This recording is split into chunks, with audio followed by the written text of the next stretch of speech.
ఎందుకు రావు కూడా చెప్తాం. దీనికి నేను లాజికల్ రీజనే చెప్తాను. మీరు ఎంత కొట్టుకున్నా కొట్లాడినా మీ ఓట్ శాతం సర్టన్, అది తగ్గుద్దా పెరుగుద్దా మీరు కాబట్టి ఇంకొకరికి వెళ్తుంది ఆ పార్టీ, ఆ ఓట్ బ్యాంక్.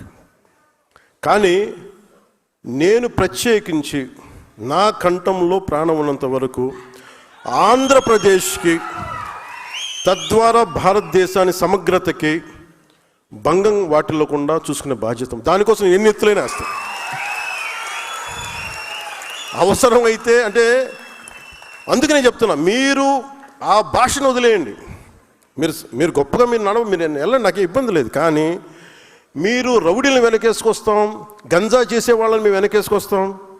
తెనాల్లో గంజా రౌడీలను పోలీసులు పెడితే వీళ్ళు వాళ్ళకి మద్దతుగా పోలీసులకి వెళ్ళారు, వీళ్ళు మన జ్యుడిషియరీకి వెళ్ళారు, న్యాయ వ్యవస్థకి. న్యాయ వ్యవస్థని ఈ రోజున ఏదైనా చేద్దామంటే పోలీసులు ఇబ్బంది పడతాం సార్, చేస్తే మళ్ళీ పోలీసు మనకి కేసులు పెడతారేమోనని.